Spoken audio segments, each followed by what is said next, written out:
The Dwarf in the Hollow Hill. Long ago, in a mist-choked valley where the mountains clawed at the sky, there lived a dwarf named Grindle Blackthumb. Dwarfs were known for crafting blades that could split stone, armor that could turn dragonfire. But Grindle crafted something else. Pain. Deep beneath a hollow hill, he built a forge that never cooled. The fire burned green, fed not by coal but by bones dragged from forgotten graves. The villagers heard the hammering every night. Clang, clang, clang. And with every strike, the earth trembled. No one dared climb the hill. Until the disappearances began. A shepherd boy vanished first. His flock returned at dawn, their wool stained with soot and something darker. That night the hammering grew louder. Clang, clang, clang. In the morning, something new stood at the village well. A sword. Its blade was black as midnight. Its handle was wrapped in what looked disturbingly like human hair. Carved into the metal were words no one could read. But the village priest whispered one translation before he fainted. One soul forged. A hunter named Berrik climbed the hill with an axe and a lantern. He followed the hammering to a crack in the earth where hot air breathed like a sleeping beast. Inside, the tunnels were carved with unnatural precision. Not mining tunnels. Surgery tunnels. In the deepest chamber stood Grindle. Short. Broad. His beard was braided with tiny bones. And on an iron table lay the shepherd boy. Still alive. Grindle's hammer rose. Then fell. And the scream that echoed from the hill sounded like metal breaking. Berrik ran from the tunnels, but he carried something with him. The sword from the well. The moment he gripped it, the blade trembled. Like something alive inside it. When wolves attacked him in the forest, he swung wildly. The blade cut through fur, bone, and trees alike. But when the wolf fell, the sword drank. The blood slid into the metal and vanished. And the blade whispered, "More." The village elder finally spoke the old stories. Grindle was not a dwarf born of stone halls and mountain kings. He was a forge witch.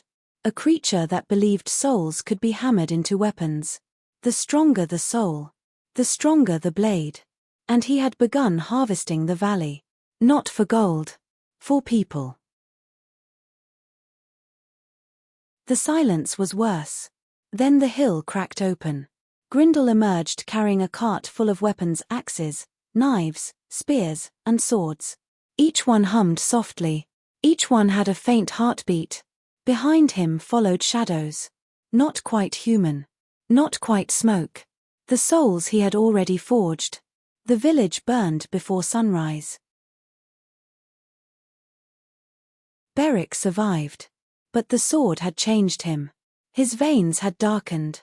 His eyes glowed faintly in the dark. Every kill fed the blade. Every death made it sharper. He realized something terrible. Grindle was not finished. He was testing his weapons. Preparing for something bigger. Berrik returned to the hollow hill. Inside, Grindle worked on his masterpiece. A crown. Forged from melted blades. Inside its metal were faces, tiny screaming shapes trapped forever in the gold. Grindle turned when Berrik entered. His grin revealed teeth filed to points. "Kings rule men," the dwarf said. "But I will rule their souls." The battle shattered the forge. Berrik's sword screamed with every strike. Grindle's hammer crushed stone like bread. But in the final moment, Berrik drove the living blade into the dwarf's chest. For the first time, Grindle looked afraid. The sword drank deeply. Too deeply. The forge exploded in green fire. The hill collapsed. The forge burned out. Grindle was gone. But travelers still pass through the valley. And sometimes they find weapons buried in the dirt. Axes that pulse faintly. Daggers that whisper in the night. And deep beneath the ruined hill, something still hammers. Clang, clang, clang. Waiting for someone foolish enough to pick up the tools. Because evil dwarfs do not truly die. They simply return to the forge.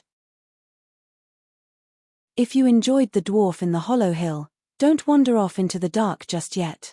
Like the tale If the Whispering Hill gave you chills. Share it with a friend who loves eerie legends and forgotten creatures. Subscribe for more stories from the shadows. The hill is old. The dwarf is still listening. And another story is waiting beneath the earth.